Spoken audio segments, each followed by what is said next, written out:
ब्रह्म सूत्र के प्रथम अध्याय के प्रथम पाद के चतुर्थ अधिकरण का विचार हम लोग कर रहे हैं। इस अधिकरण के दो वर्णकों में से द्वितीय वर्णक के सिद्धांत भाष्य की चर्चा अंतिम में हो रही है। तत्व समन्वयात सूत्र का सिद्धांतानुसार अर्थ बता करके भाष्यकार भगवान ने ये कहा कि स्वतंत्र सिद्ध वस्तु ब्रह्म में ही ब्रह्म ज्ञान कांडात्मक शास्त्र प्रमाणक है, क्योंकि ज्ञान कांड का समन्वय स्वतंत्र सिद्ध वस्तु ब्रह्म में ही होता है। और इसीलिए स्वतंत्र सिद्ध वस्तु ब्रह्म उपनिषदों का तात्पर्य विषय होने से ही अथातो ब्रह्म जिज्ञासा सूत्र से पूर्व मीमांसा की अपेक्षा पृथक उत्तर मीमांसा का निर्माण भी व्यास जी के द्वारा सार्थक होता है।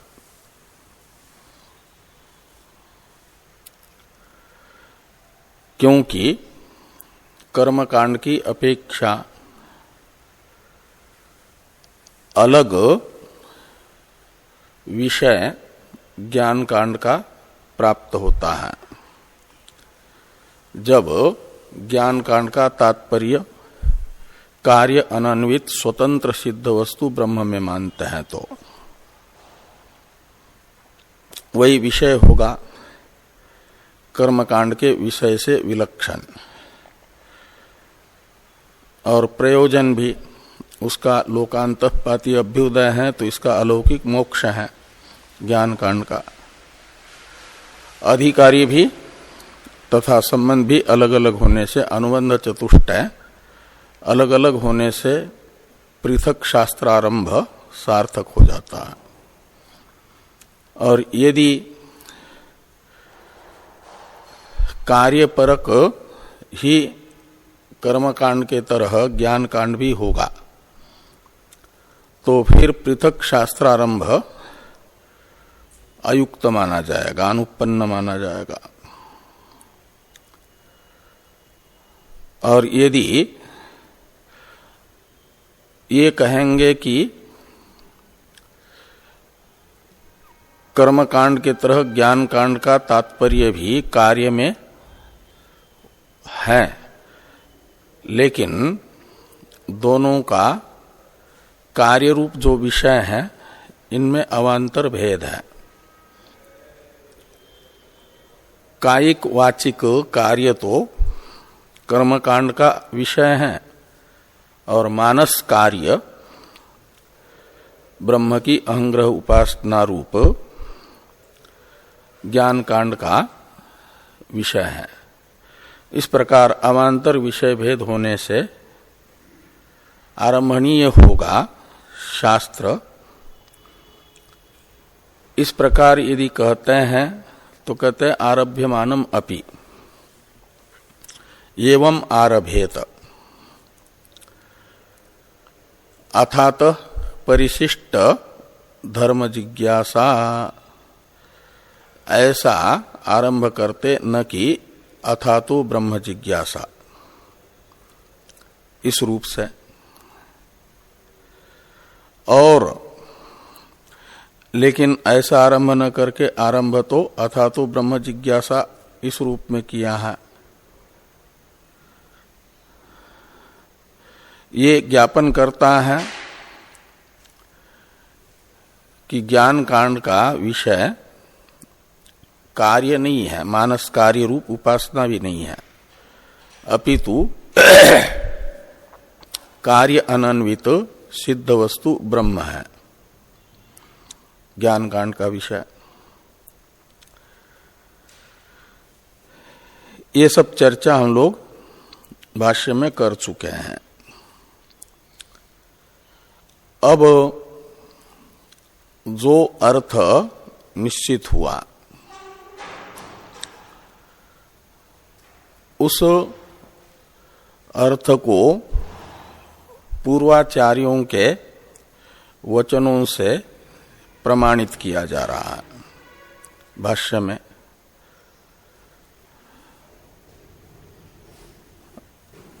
जो आगे वाक्य आ रहे हैं वे हैं पूर्वाचार्यों के वचन, अपि चाहु इत्यादि से। इसका अवतरण लिखते हैं टीकाकार, टीका को देखिए। ब्रह्म न कार्यशेष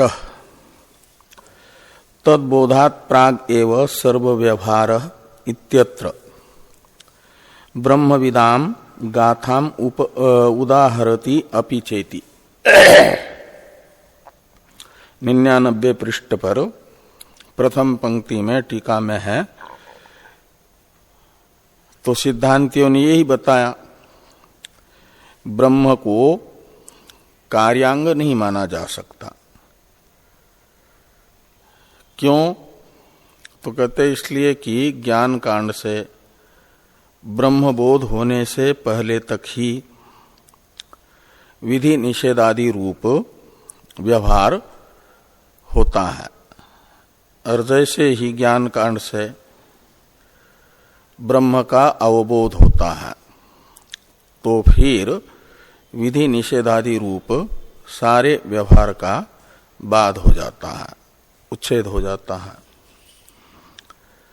ये जो सिद्धांत बताया गया, इस अर्थ को संपुष्ट करने वाले पूर्वाचार्यों के, पूर्व ब्रह्मज्ञानियों के वचनों को बताया जाता है। गए शब्दे धातु से गाथा शब्द बना, उसका अर्थ है वचन, कथन, वाक्य। तो हाँ, तो ब्रह्मविदाम गाथाम उदाहरति, गए शब्दे धातु से गाथा शब्द बना। तो ब्रह्मज्ञानियों के, पूर्व ब्रह्मज्ञानियों के यानी पूर्वाचार्यों के वचनों को बताते हैं भगवान भाष्यकार अपि चाहु इत्यादि से। तो भाष्य में है गौण मिथ्यात्मनो सत्वे पुत्र देहादि बाधनात् सद्ब्रह्मात्माहमित्येवं बोधे कार्यम कथम भवेत। ये एक पूर्वाचार्य का वचन है। इस वचन से भी पूर्वाचार्य ने यही बताया कि ब्रह्म साक्षात्कार होने के बाद व्यवहार का निमित्तभूत जो गौण आत्माभिमान तथा मिथ्यात्माभिमान है वह बाधित हो जाता है, निवृत्त हो जाता है, नहीं रहता। और मुख्य आत्मा तो है अद्वैत, और उस मुख्यात्मा का अनुभव होते ही गौण आत्माभिमान तथा मिथ्यात्माभिमान के निवृत्त होने से फिर व्यवहार नहीं होता है।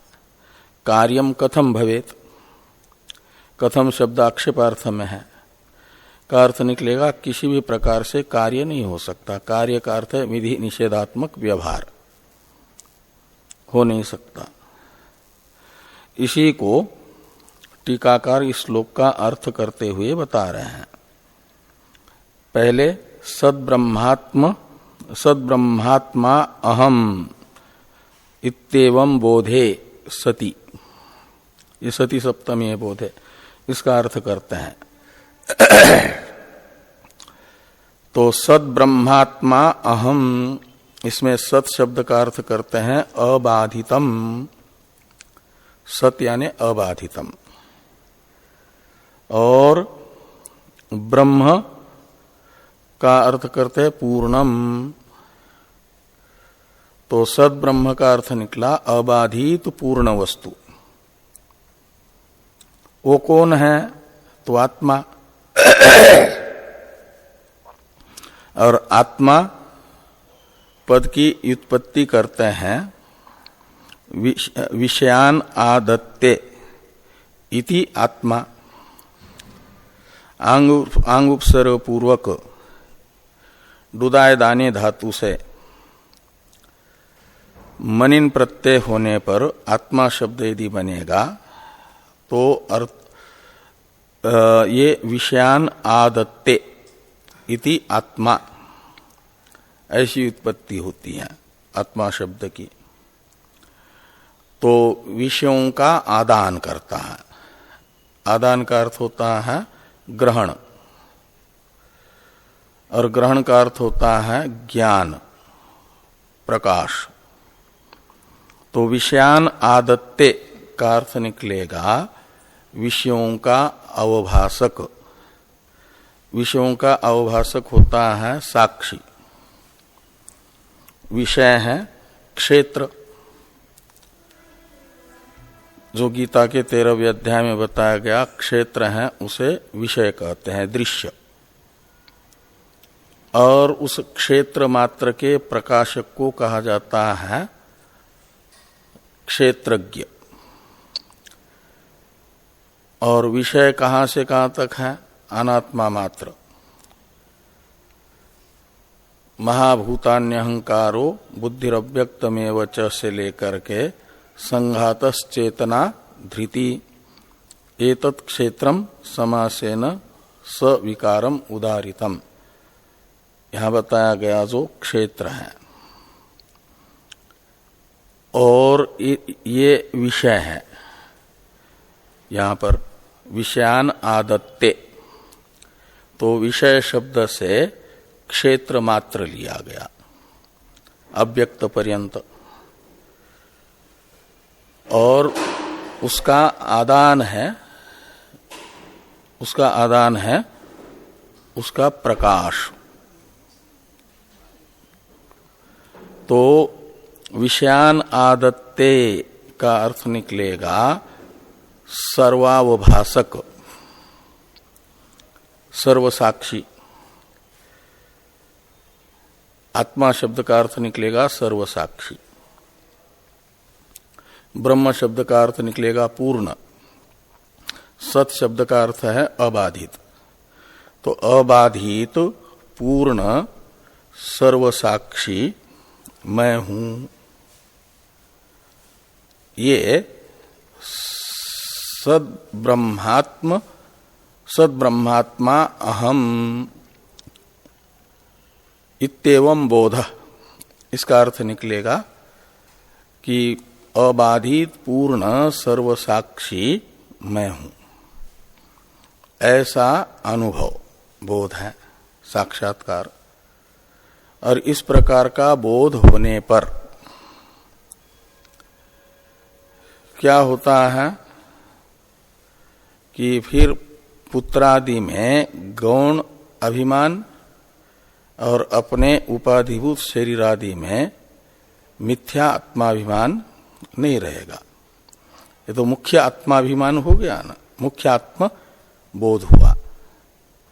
अबाधित पूर्ण सर्वसाक्षी, ये है आत्मा शब्द का मुख्यार्थ।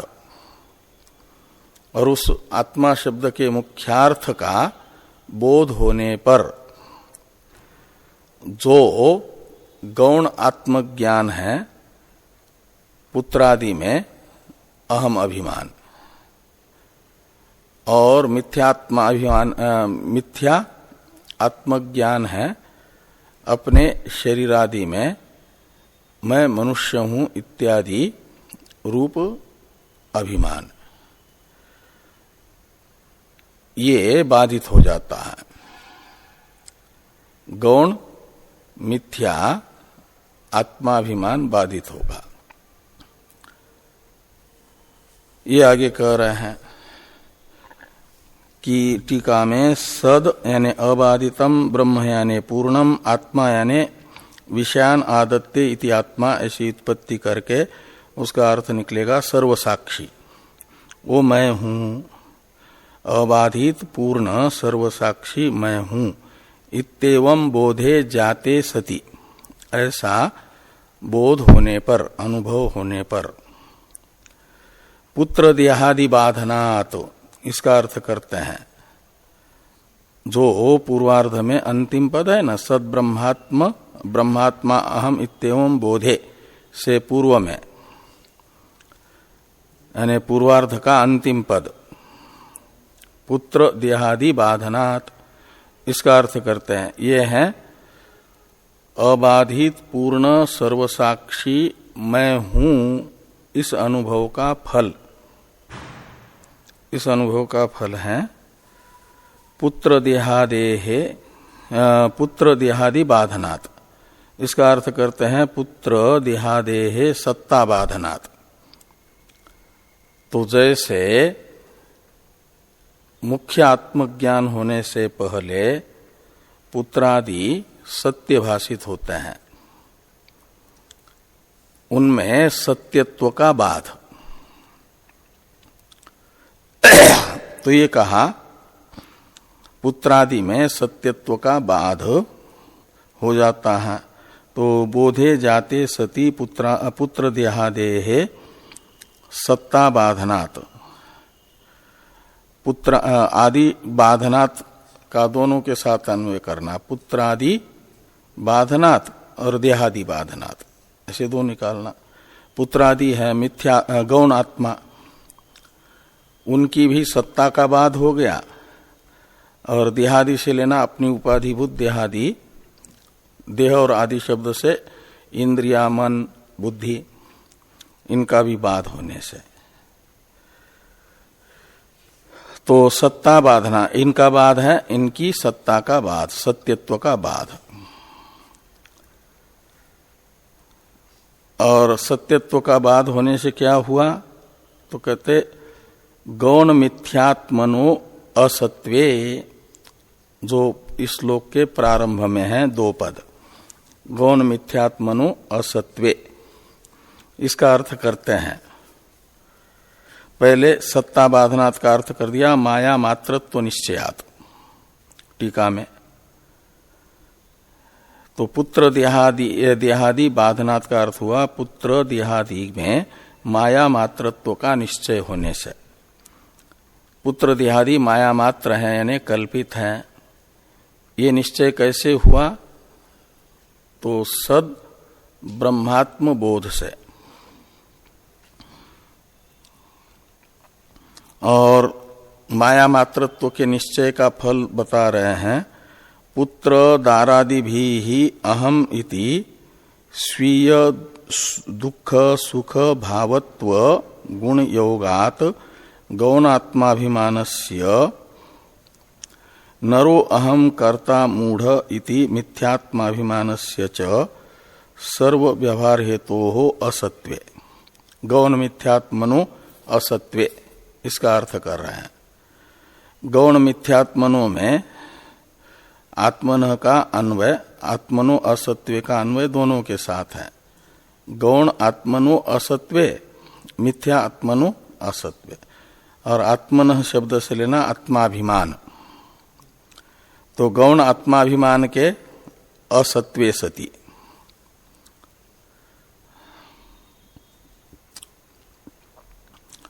तो और मिथ्यात्माभिमानस्य च असत्वे सति, ऐसा लगाना। तो पुत्र दारादि भी अहम इति स्वीय दुख सुख भावत्व गुण योगात गौण आत्माभिमानस्य, तो पुत्र दारादि के साथ जो अहम ऐसा गौण आत्माभिमान था, गुण निमित्तक था, वो गुण कौन सा? तो स्वीय दुख सुख भावत्व गुण योगात, अपने यानी उनके सुख दुखादि अपने मानना, अपने सुख दुखादि को उनके मानना, ये गुण है, स्वीय सुख दुखादि सुख दुख भावत्व रूप गुण को लेकर के, धर्म को लेकर के जो गौण आत्माभिमान हो रहा था पुत्र दारादि के साथ, उस गौण आत्माभिमान का क्या हुआ? तो असत्वे सति। ये गौण आत्माभिमानस्य का अन्वय करना असत्वे इसके साथ, तो गौण आत्माभिमान का अभाव हो जाएगा। क्यों? और नरो अहम कर्ता मूढ़ इति मिथ्यात्माभिमानस्य च असत्वे सति। तो मैं मनुष्य हूं, मैं मूढ़ हूं इत्यादि जो मिथ्यात्माभिमान है, इसका भी असत्वे सति यानी अभाव होने पर। और ये दोनों कैसे हैं? गौण आत्माभिमान तथा मिथ्यात्माभिमान, यही है सर्व व्यवहार हेतु, दोनों का विशेषण है। गौण आत्माभिमान को लेकर के या मिथ्यात्माभिमान को लेकर के ही सारे विधि निषेधादि रूप व्यवहार होते हैं। इसलिए गौण आत्माभिमान को तथा मिथ्यात्माभिमान को कहा जाता है सर्व व्यवहार हेतु। सर्व व्यवहार हेतु जो गौण आत्माभिमान, सर्व व्यवहार हेतु जो मिथ्यात्माभिमान, और इन दोनों का असत्वे अभाव हो गया माया मात्रत्व निश्चय होने से। अभाव में हेतु हुआ इनके विषयभूत गौण आत्मा तथा मिथ्यात्मा रूप पुत्रादि तथा अपने देहादि का बाध, पुत्र देहादि का बाध होने से, माया मात्रत्व निश्चय होने से इनमें सत्यत्व का अभाव हो गया। ब्रह्म ज्ञान से पहले तो सत्य प्रतीत होते थे, वैसे अब सत्य प्रतीत नहीं हो रहे हैं। तो मिथ्यात्माभिमानस्य च सर्वव्यवहार हेतु असत्वे कार्यम कथम भवेत, जो अब है उसी श्लोक में अंतिम 3 पद है ना, बोधे के बाद में कार्यम कथम भवेत। तो जब मिथ्यात्माभिमान तथा गौण आत्माभिमान नहीं रहा तो फिर विधि निषेधात्मक व्यवहार भी नहीं होगा। तो कार्यम का अर्थ करते हैं विधि निषेधादि व्यवहार। श्लोकस्थ कार्य पद का अर्थ कर दिया विधि निषेधात्मक व्यवहार। कथम भवेत कैसे हो पाएगा, अर्थात नहीं होगा। कथम शब्द आक्षेपार्थ में है, इसलिए लिखते हैं कि हेत्वाभावात् न कथनचित भवेत इत्यर्थ। विधि निषेधात्मक व्यवहार का हेतु है गौण आत्माभिमान, मिथ्यात्माभिमान, और वो रहा नहीं, वो नहीं रहेगा तो फिर हेतु नहीं रहा, तो हेतु का अभाव हुआ। हेतु का अभाव होने से विधि निषेधात्मक व्यवहार रूप कार्य भी किसी प्रकार से नहीं हो सकता। कारण ही नहीं है तो कार्य कैसे होगा। इत्यर्थ यानी प्रथम जो श्लोक है भाष्य में पूर्वाचार्य का, उसका ये अर्थ निकला। अब द्वितीय जो श्लोक है अन्वेष्टव्यात्म विज्ञानात् प्राक प्रमातृत्वमात्मनः इत्यादि, इसका अवतरण लिखते हैं टीकाकार ननु अहम इत्यादि से। तो ननु अहम ब्रह्मेति बोधो बाधित अहम अर्थस्य प्रमातुः ब्रह्मत्वायोगात् इति आशंक्य प्रमातृत्वस्य अज्ञान विलसित अंतःकरण तादात्म्य कृतत्वात् न बाध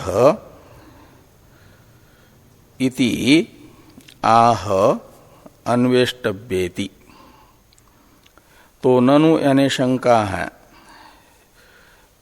क्या शंका है? कि अहम ब्रह्म इति बोधो बाधितः, मैं ब्रह्म हूं ऐसा जो ज्ञान है, ये यथार्थ है कि अयथार्थ है? मैं ब्रह्म हूं, ये ज्ञान यथार्थ है कि अयथार्थ है? यथार्थ ज्ञान है। और यथार्थ ज्ञान का बाध होता है क्या? पूर्व पक्षी कह रहे हैं कि अहम ब्रह्म ये बोध बाधित है, यानी इसका बाध होगा। क्यों बाध होगा? तो कहते इसलिए कि अहम अर्थस्य प्रमातु, अहम ब्रह्म, यहां पर अहम शब्द का अर्थ पूर्व पक्षी समझ रहे हैं प्रमाता, और वो जो प्रमाता है उसमें ब्रह्मत्व असंभव है। प्रमाता का ब्रह्म के साथ एकत्व असंभव होने से अहम ब्रह्म ये ज्ञान बाधित है। इस प्रकार की शंका पूर्व पक्षी ने की। इति आशंक्य, अब उत्तर जिस अभिप्राय से दिया जा रहा है वो अभिप्राय बताते हैं कि प्रमातृत्वस्य अज्ञान विलसित अंतःकरण तादात्म्य कृतत्वात्, जो प्रमातृत्व है वह अज्ञान विलसित अंतःकरण तादात्म्य कृत है का अर्थ निकले, यानी प्रमातृत्व आत्मा में स्वतः नहीं है। अहम अर्थ में,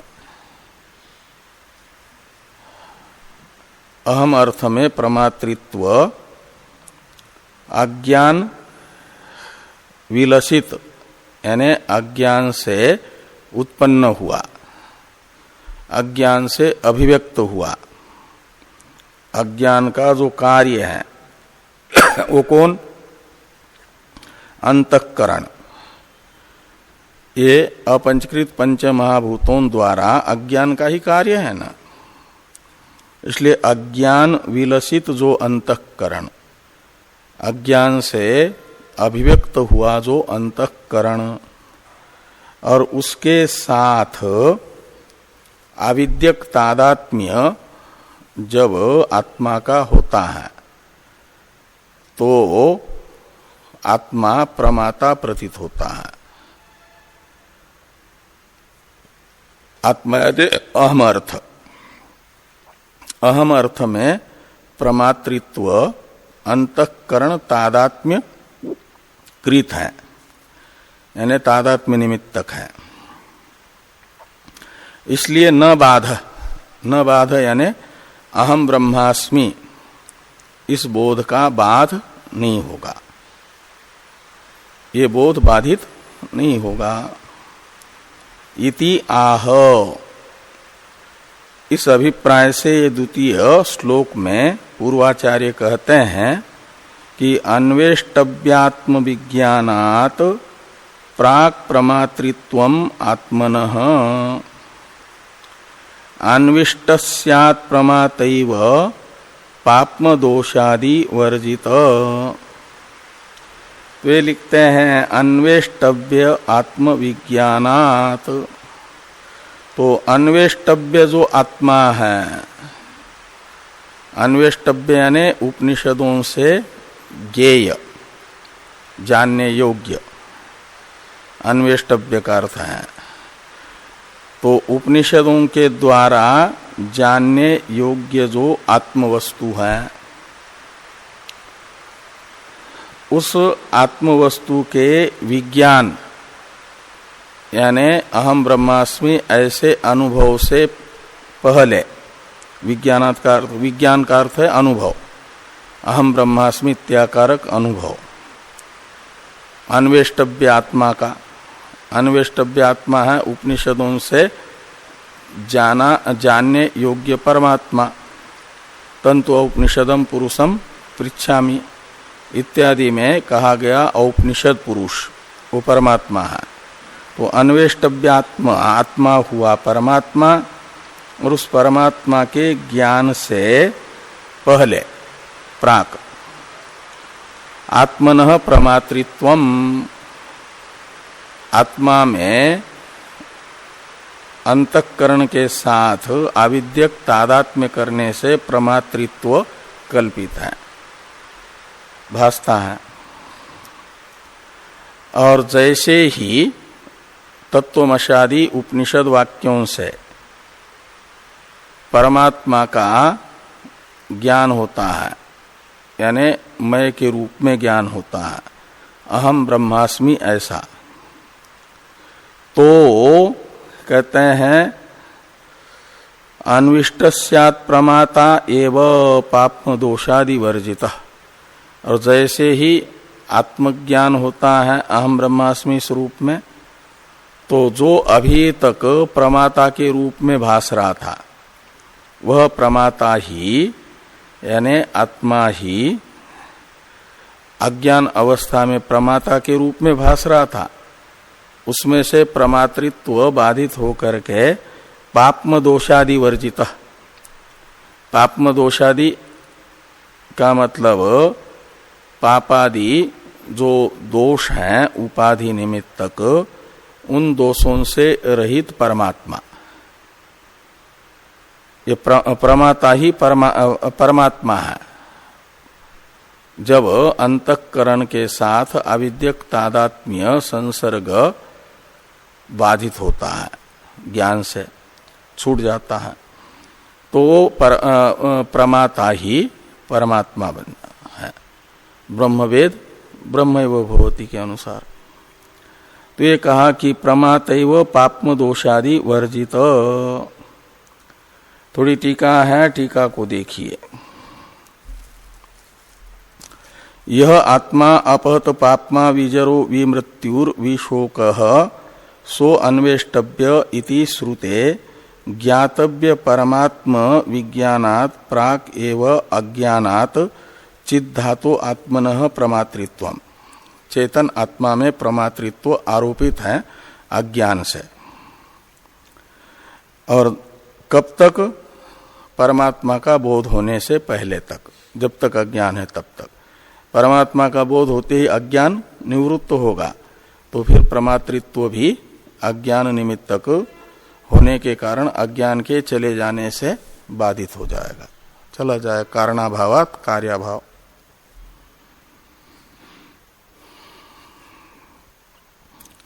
तो ये कहते हैं कि यह आत्मा अपद पाप्मा विजरो विमृत्युर विशोकः सो अन्वेष्टव्य इति श्रुते ज्ञातव्य परमात्म विज्ञानात् प्राक एव अज्ञानात् चिद्धातो आत्मनः प्रमातृत्वम्।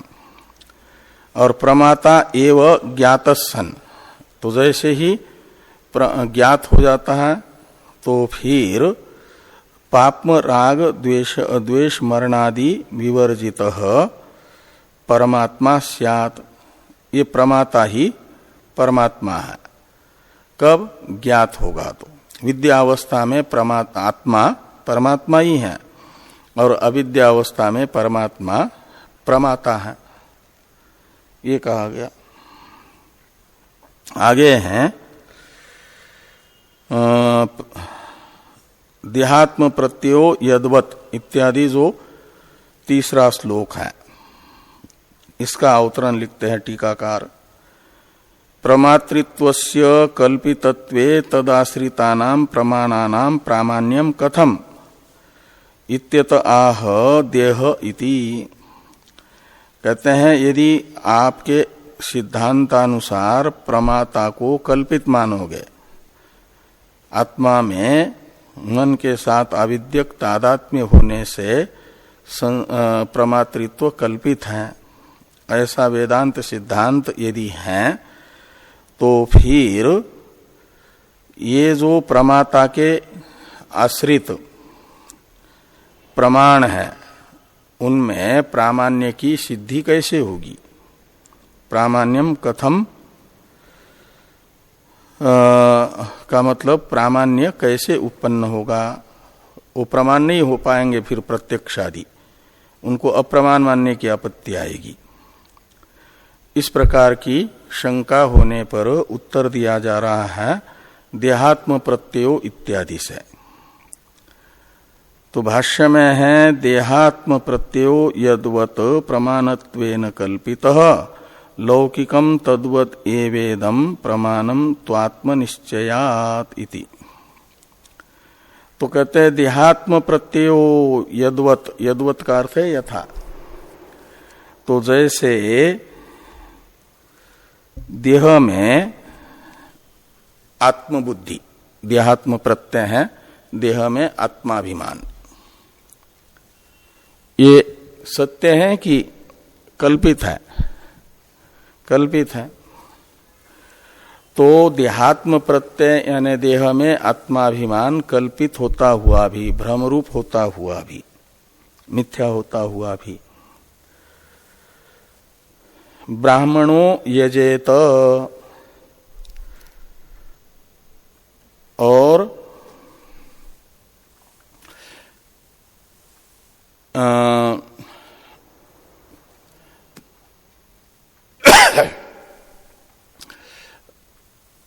राजा राजस्वेन यजेत इत्यादि जो वाक्य हैं, ब्राह्मण क्षत्रिय आदि के लिए उनके अपने अपने कर्मों का विधान करने वाले, विधि निषेध।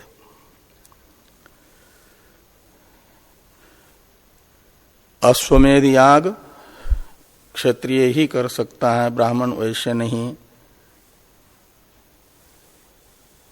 तो इत्यादि ये सब जो ब्राह्मण क्षत्रिय वैश्य स्थूल शरीर का धर्म है, ये वर्ण ब्राह्मणत्वादि, ये आत्मा का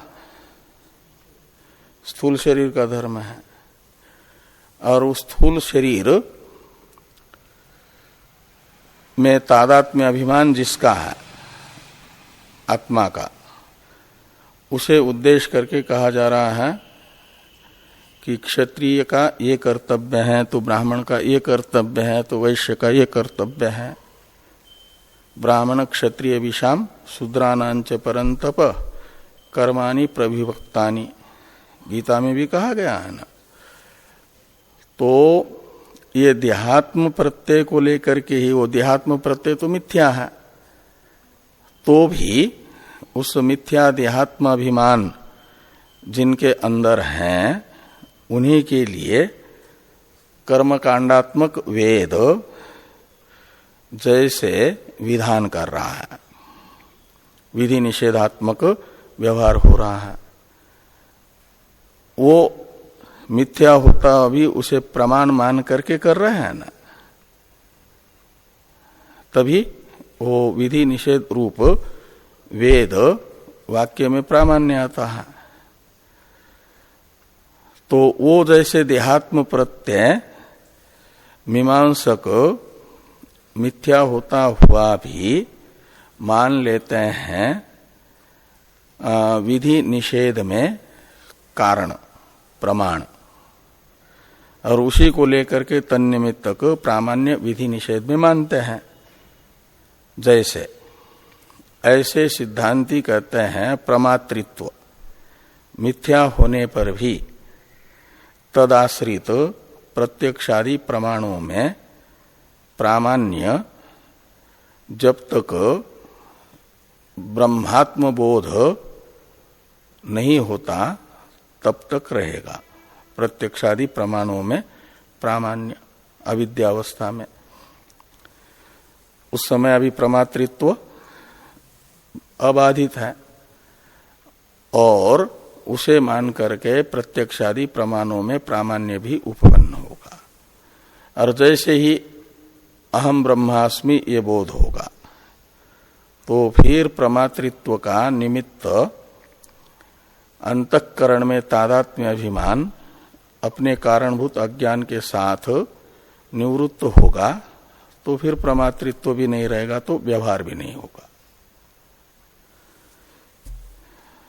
ज्ञान के पहले तक प्रमातृत्व को निमित्त मान करके प्रत्यक्षादि प्रमाणों में प्रामाण्य की सिद्धि होगी।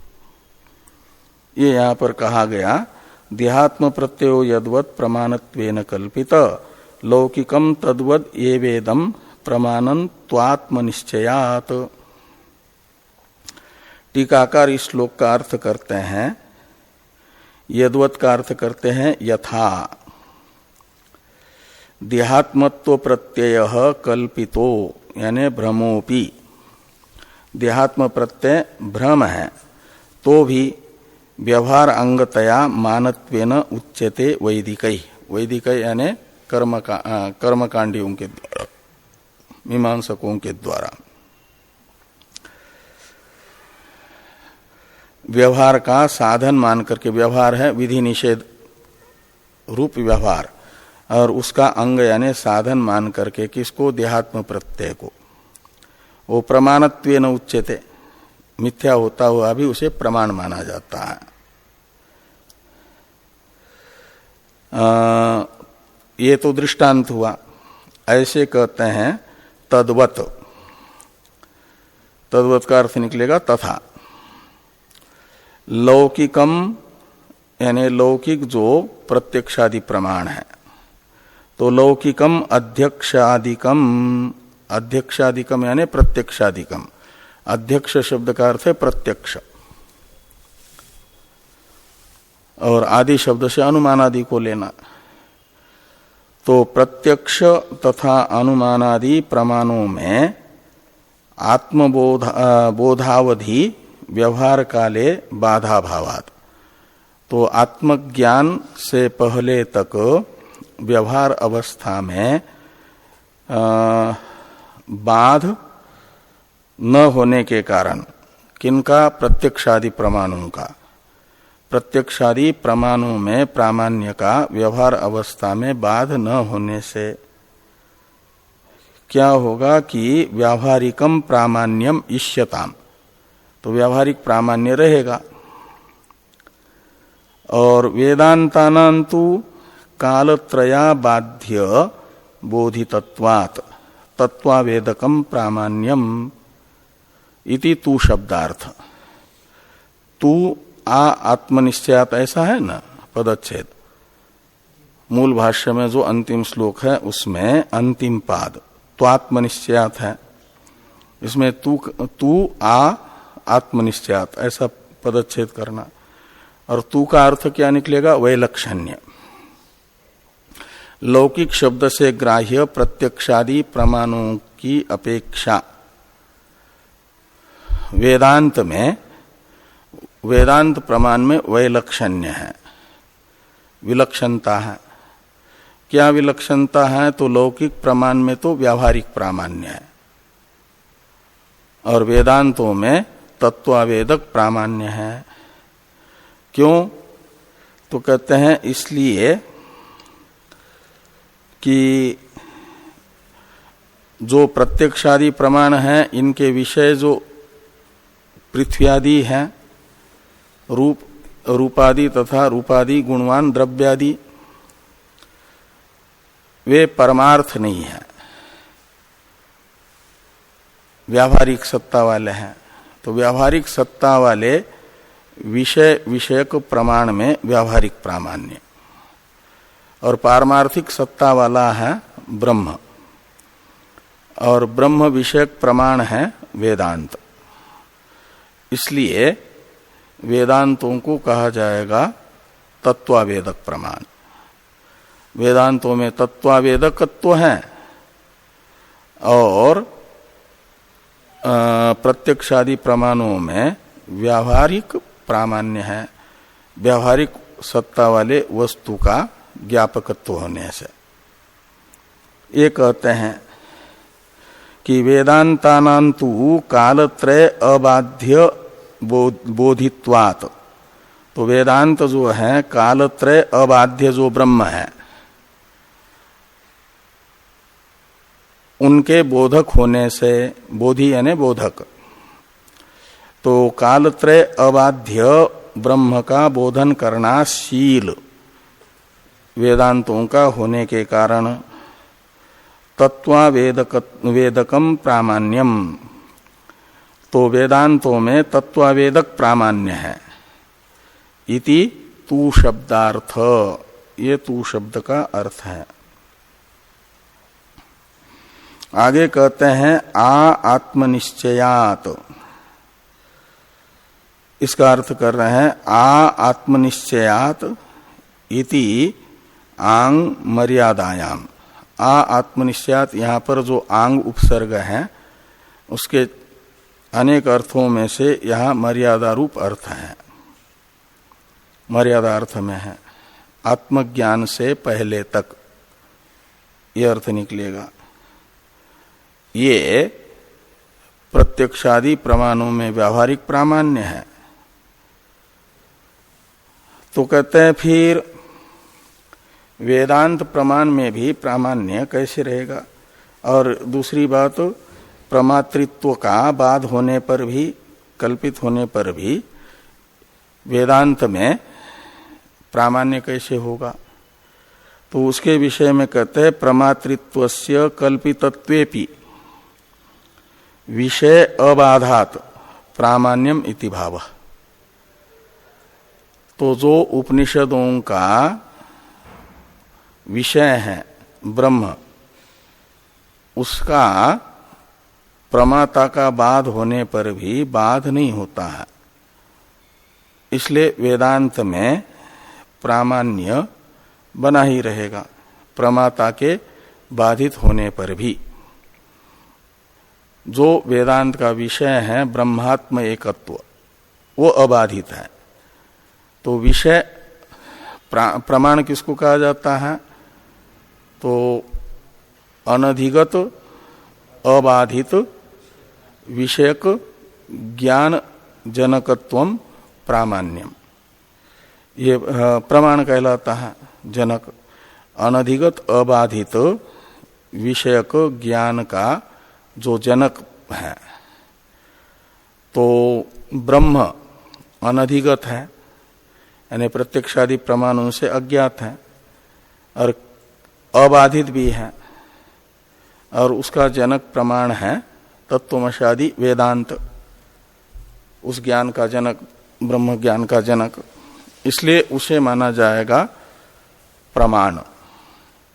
भले ही प्रमातृत्व का बाध हुआ, लेकिन विषय का बाध न होने से वेदांतों का प्रामाण्य बना ही रहेगा।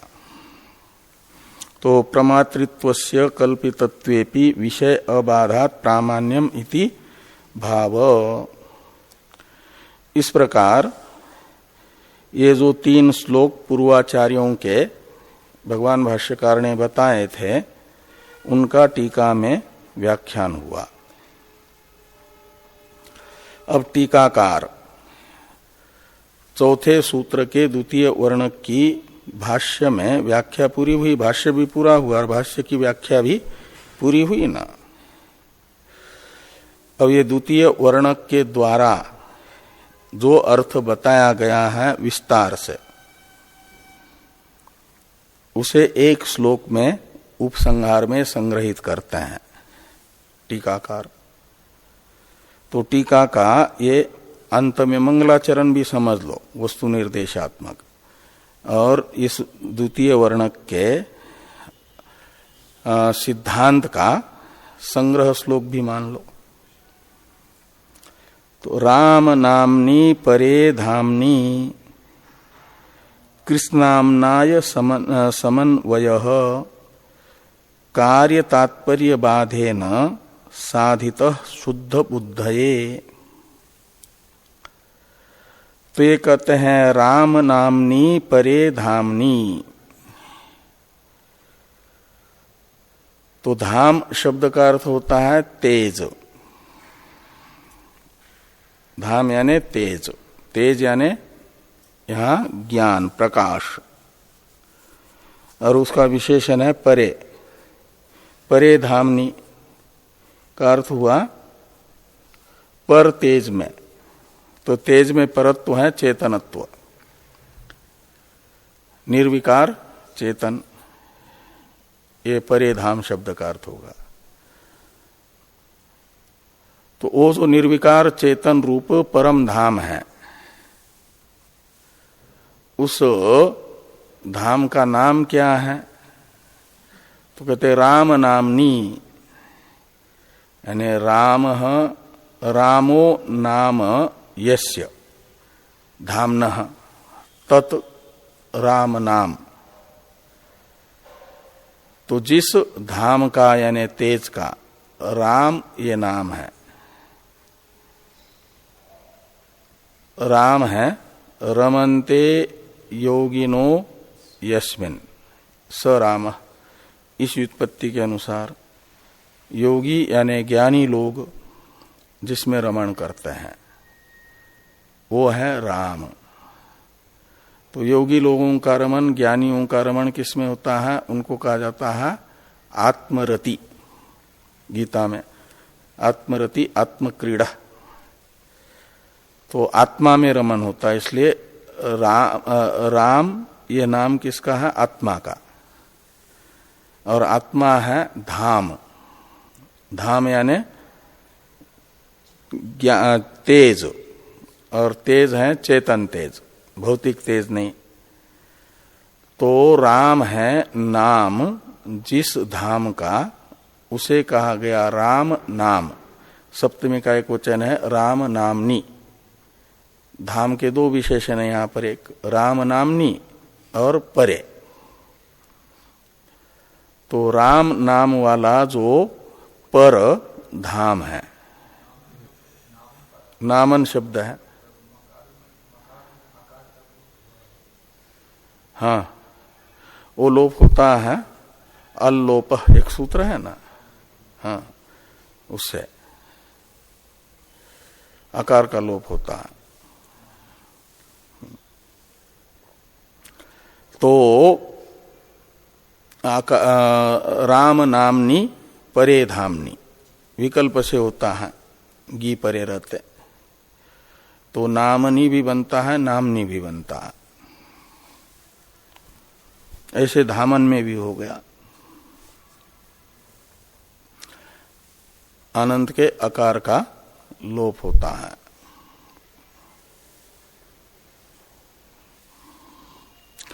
तो राम नाम वाला जो परम धाम है उसमें कृष्ण आमनाय समन्वय। आमनाय कहते वेद को, कृष्ण यानी संपूर्ण। तो संपूर्ण वेद का समन्वय,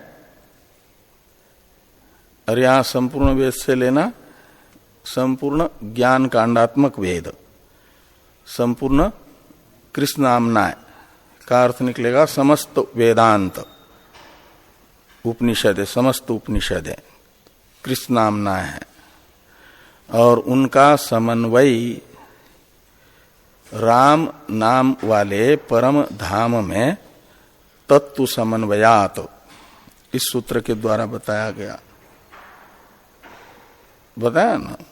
और यहां द्वितीय वर्णक के सिद्धांत में भी यही बताया गया कि समस्त उपनिषदों का समन्वय ब्रह्म में होने से, ये परम धाम है ब्रह्म, और वही उसी का राम ये भी नाम है ब्रह्म का ही।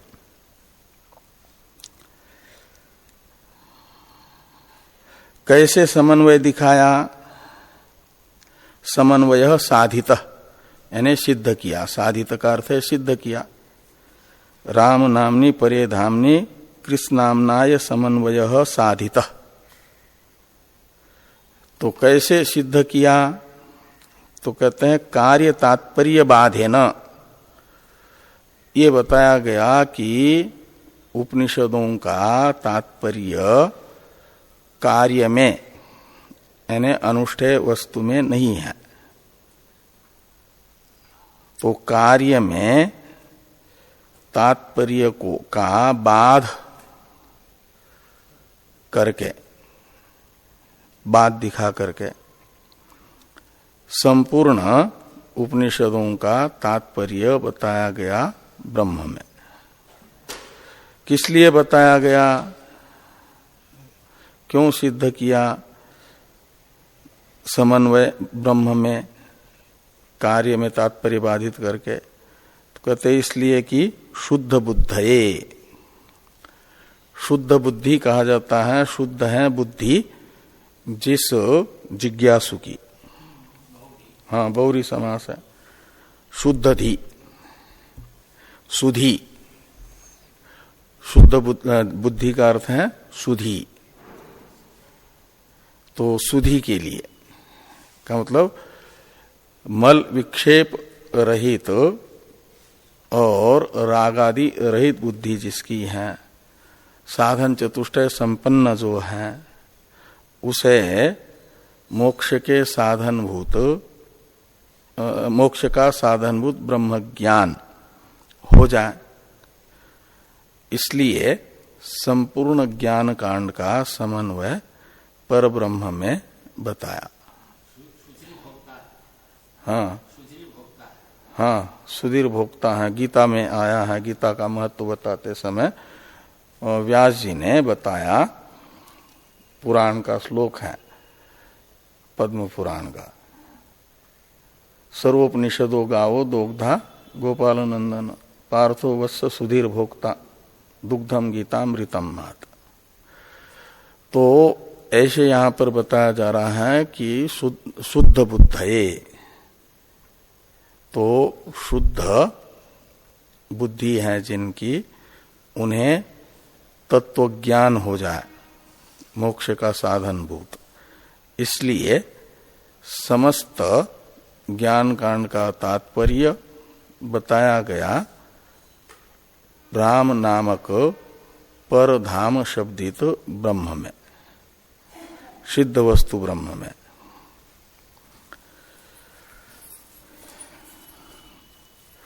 इति चतुस्सूत्री समाप्ता, इति चतुस्सूत्री समाप्ता।